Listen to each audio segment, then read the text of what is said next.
Hello and welcome to this session on Jenkins beginner tutorial. This will be a series on Jenkins and we will start with very basics on how to getting started with Jenkins, how do we get Jenkins, what is Jenkins, and then we will go to some intermediate topics on how to create jobs in Jenkins. We will look into some plugins and then we will look at how do we actually do continuous integration with Jenkins. So this is going to be a very basic step-by-step guide for Jenkins, and if you are a total new beginner for Jenkins, this is the tutorial for you. Okay, so let us begin and see what is Jenkins and why we use it. Okay, so Jenkins is a Java application. Okay, so because it's a Java application, it is platform independent and it does not require any specific platform. You can use Jenkins the same way whether you are on Windows or you are on Mac or any other operating system. I am recording this tutorial on a Mac, but this will be exactly the same in Windows as well, and I will tell you if there are any differences. So you do not have to worry about the operating system that you are using. Okay, and why is Jenkins used? It's used for continuous integration and continuous delivery. Now, what do we mean by this continuous integration and continuous delivery? Let us look at this picture, and if you look at the green portion above, okay, what happens normally is when we work in teams, we have different developers who develop the code and they keep on working on changing or enhancing the code. And as the developer works on his own machine and he changes the code, he will check in the code into some shared repository, which can be a Git or a Bitbucket or TFS, anything, right? Now, what happens is, let's suppose through the entire day, there are many developers who are changing the code and checking in the code in a shared repository. At the end of the day, when you have a build, let's suppose there is some bug introduced in any of the code and now the build failed. Now it will be very difficult for us to identify what exact code failed the build and at what point was this bug introduced in the code. And then you have to go back and check in all the code that was created that day, and there will be a lot of confusion. Okay, so here comes Jenkins. What does Jenkins do is, as soon as any developer commits a code in the shared repository, Jenkins will take that latest code and trigger a build. Okay, and the build notification will be sent out. So in case there is any problem with the build or there is any error, you will get notified as soon as the build gets triggered and builds completes. Okay, so we can uh, check that if there is any issue due to any commit, we can reverse that, and we will not waste a lot of time in finding out what code caused the break.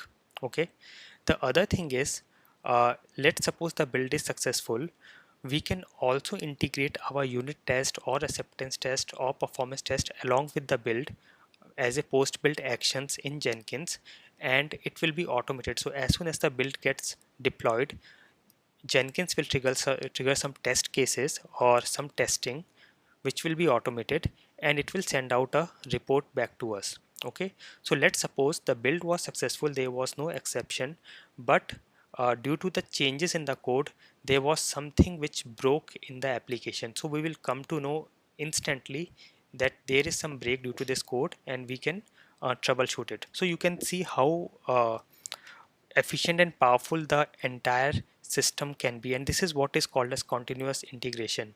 We are uh, taking the code and doing a build as soon as the code gets commit, and then we are also triggering the test and we are sending back the report. So as soon as there is any change in the code, this entire cycle gets triggered and we come to know if there is any issue with the application. So this is what continuous delivery is all about, and this is how Jenkins fit into the picture.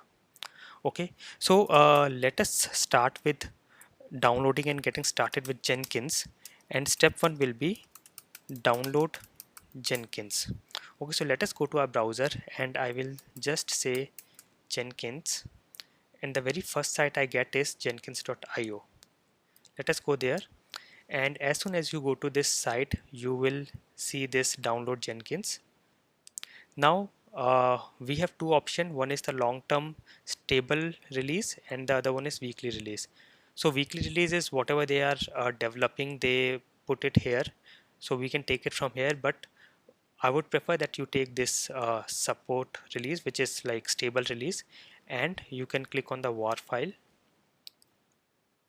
As soon as you click, you will get this war file will get downloaded to your system. As of now I am cancelling this download because I already have it. Okay, so you will download Jenkins, and step 2 is place the war file that you get into any location on your system. Okay, so in my case I have put this file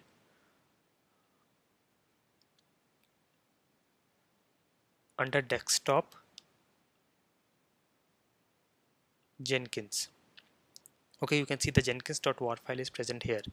Now what you have to do is to start Jenkins you have to go to your command prompt in Windows, or if you are on a Mac you have to go to terminal and you have to go to this particular folder wherever you have put the jenkins.war file.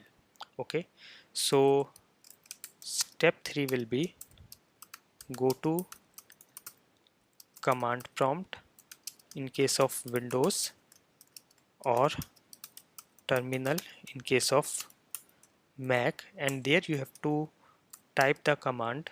You have to first go to folder where jenkins.war is, and then you have to type this command java-jar jenkins.war. Okay, so let me go to my terminal here, and I will first go to the folder where my jenkins.war is.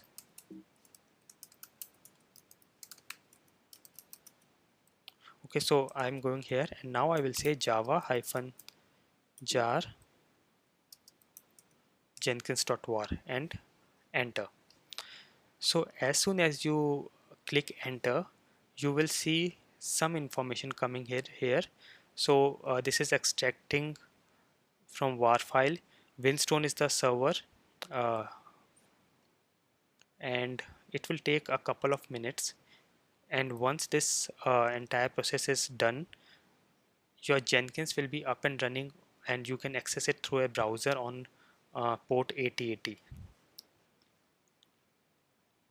Okay, now see, it also gives me a password for admin, so I'll just copy this password.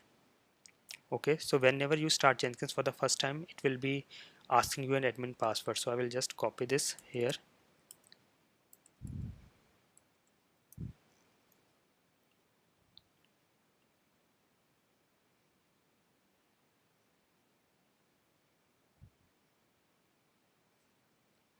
Okay, so once this is done, what you have to do as step 4 is go to browser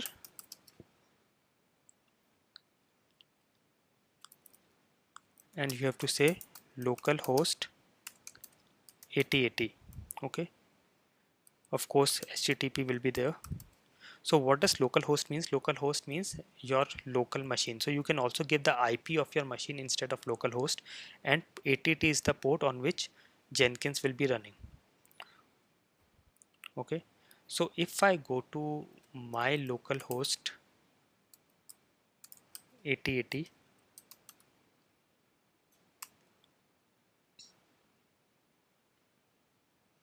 now you can see it is asking me for that password, right?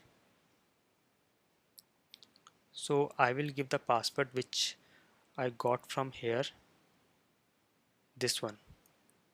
Okay, now this password will also be saved in your .jenkins secrets initial admin password. So in case you cannot find it here, you can go here and get it, and I'll show you how.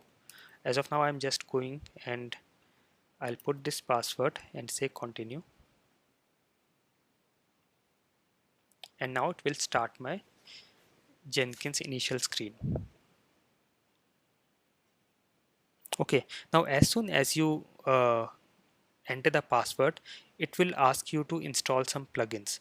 So you have two options. One is install suggested plugin. So what it will do is all the suggested plugins will start getting installed as soon as you click here. But what we want to select the plugins ourselves. So I'm clicking here. Okay, now you can see all the plugins are listed out, and the green ones are the ones which are already selected. So if I go here and say all plugins will get selected. If I say none, none of the plugins will get selected, and if I say suggested, only the suggested plugins will get selected here.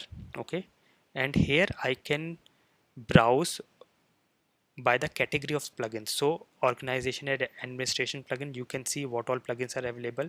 If I want to see build tools, I'll click here and I can see what are the plugins available for build tools. If I want to say notification and publishing, I will click here and I'm getting the list of all the plugins for notifications and publishing. And now we can select whatever plugins we need for starting and then click on install. Okay, so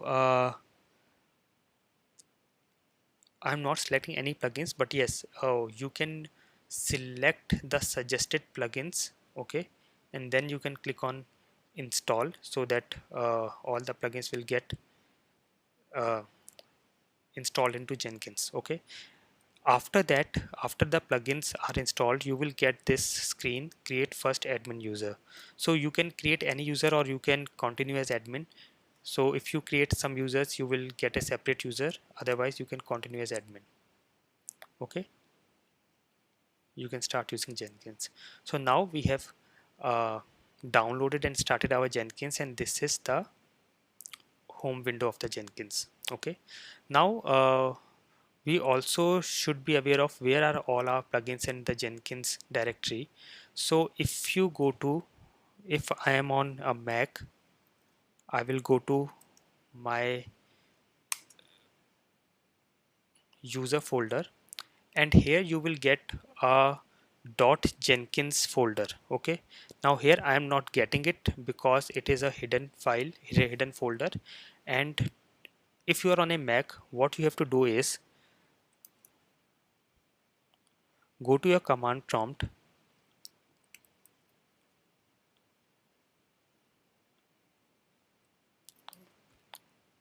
and you paste this default right. You can exit from the finder, and I want to see all my hidden files. In Windows you must be knowing how to do it, but for Mac you have to run this command and then press the option or the alt key and right click on the finder and click on relaunch.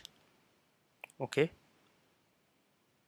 now if I go to my user folder, I am going with command shift G and going to my user folder, and now you can see it has showing me all the hidden files as well. And I will find the .jenkins folder here.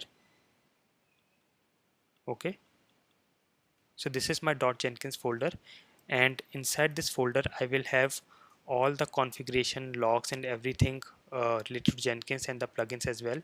So this time I have not installed any plugins. If I would have, I will get all the plugins in this folder. Okay, similarly in Windows you can go to your user folder and then there will be a hidden folder called .jenkins where you will get all the Jenkins folders and files.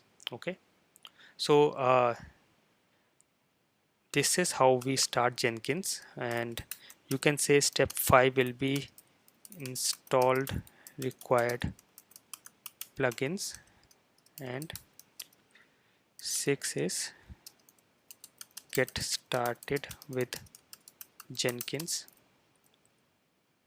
Okay, home window. Okay, so now we have this Jenkins started, and in the next session we will start creating jobs. So this is how we'll be start creating jobs in Jenkins, and then we will see at some of the other plugins. Okay, so this is how we download and start with Jenkins. Hope you like it. Thank you.